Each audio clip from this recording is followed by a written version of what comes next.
Tu fais peu de sport, mais quand tu en fais, c'est à haute intensité. Alors, tu es ce qu'on appelle un week-end warrior. Et tu t'es peut-être déjà posé cette question. Est-ce que c'est bon ou pas pour ma santé ? Aujourd'hui, on va répondre à cette question en décryptant une revue systématique avec méta-analyse publiée en 2025 dans le journal BMC Public Health. Avant de regarder les résultats, on va comprendre ensemble comment cette étude a été faite. Donc les chercheurs ont analysé les principales bases de données scientifiques, PubMed, Embase, Cochrane, Web of Science. Ils ont identifié plus de 7000 études sur le sujet, mais ils ont sélectionné seulement 21 études.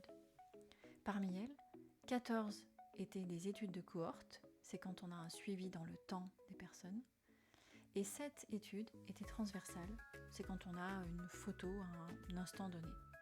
Au total, plusieurs centaines de milliers de participants, dont certains ont été suivis pendant plus de 10 ans.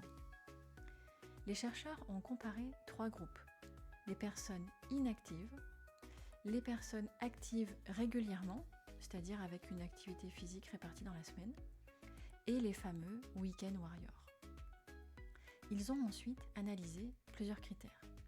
La mortalité toute cause, les maladies cardiovasculaires, les cancers, les maladies neurologiques et les troubles métaboliques. Et premier résultat, les week-end warriors vivent plus longtemps que les personnes inactives. Concrètement, ils ont un risque de mortalité réduit de 23%. On observe également un risque cardiovasculaire réduit d'environ 20% et un risque de décès par cancer réduit d'environ 15%. Mais ce qui est vraiment intéressant, c'est que ces bénéfices sont très proches de ceux observés chez les personnes actives régulièrement. Les personnes actives toute la semaine ont un risque légèrement plus bas, mais la différence reste relativement modeste. Donc le volume total d'activité semble plus important que sa répartition au cours de la semaine. Deuxième résultat à noter, c'est que les chercheurs ont analysé les maladies métaboliques comme le diabète, l'hypertension ou encore le syndrome métabolique. Et ils ont trouvé que les week-end warriors ont bien un risque réduit de développer ces maladies par rapport aux personnes inactives. Mais lorsqu'on regarde les marqueurs biologiques précis, comme la résistance à l'insuline ou certains indices lipidiques, on n'observe pas d'amélioration significative. Autrement dit, on observe des bénéfices cliniques, mais les mécanismes biologiques mesurés sont moins clairs. Troisième résultat majeur, souvent moins connu, c'est les effets sur le cerveau. Les analyses ont montré une réduction du risque de maladies neurologiques, notamment les démences, Parkinson et les troubles cognitifs. Et dans certaines analyses, les effets sont même comparables, voire supérieurs à ceux qui pratiquent une activité régulière. Maintenant, parlons des limites.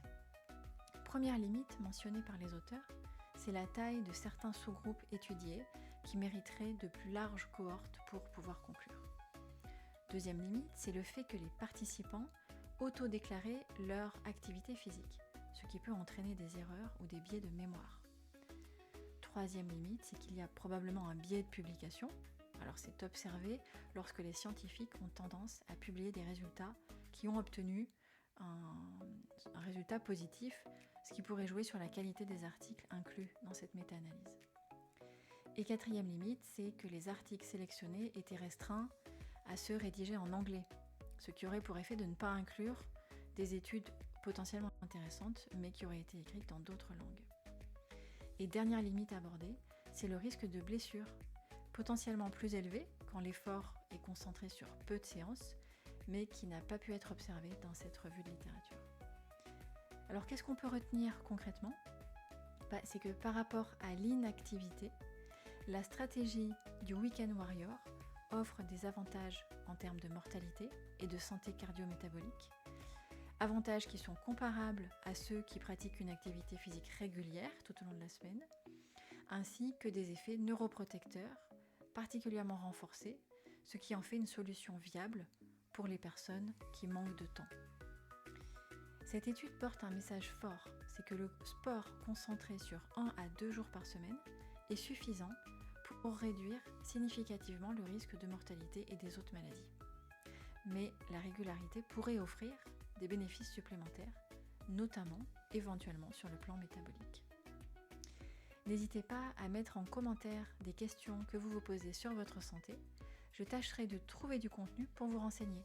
Je vous dis à bientôt pour de prochains décryptages d'articles scientifiques.